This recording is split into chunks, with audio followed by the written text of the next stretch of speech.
I'd like to say a few words about the grooming gang in Greater Manchester that's just been sent down.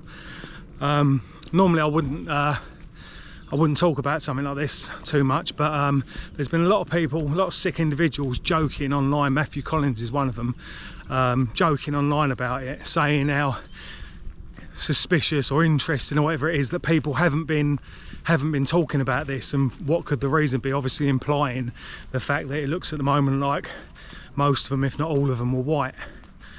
I'd like to point out a few things.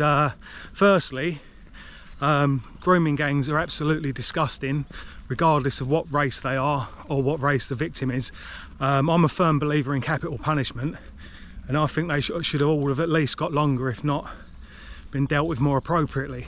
But I'd also like to point out a few things why both myself and assumably everyone else who spoke about the Muslim grooming gangs appears to be more quiet when it comes to white grooming gangs or criminals in general.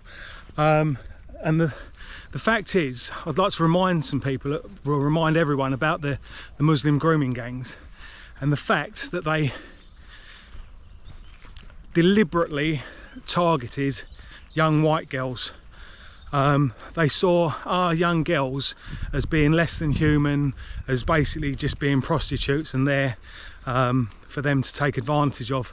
Also the fact that they receive so much love and support from their communities, while the majority of the Pakistani Muslim community in Britain, I assume, didn't take part in grooming gangs.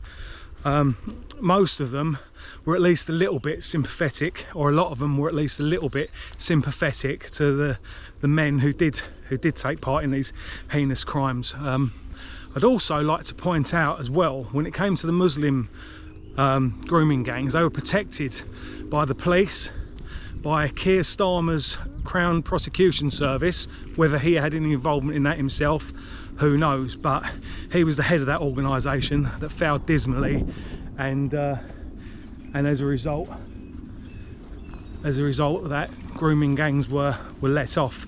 One of the reasons that's now widely accepted as to why the Muslim grooming gangs were able, well, they're probably still operating, were able to operate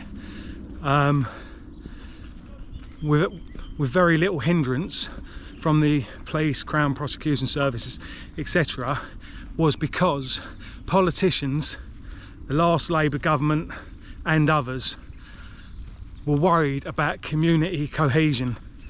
They didn't want to be seen to be targeting the Muslim community. And I think that says a lot in itself, because I know I'm part of the white community. I know from the people that I speak to that paedophilia is absolutely disgusting. We all see it as being disgusting, and when paedophiles are taken out of our community, we see that as a good thing. I don't think there's too many white people, maybe some of the families of the people that have just been done or have previously been done for paedophilia, or someone who believes they're innocent or whatever, but the vast majority of people in the white community see it as a good thing and are glad when paedophiles are taken out of our community. Whereas, at least according to politicians on the left of politics, it could upset community cohesion. People in the Muslim community could be very offended when grooming gangs are taken away from their communities. Who remembers the tweet that was retweeted by Labour MP Naz Shah?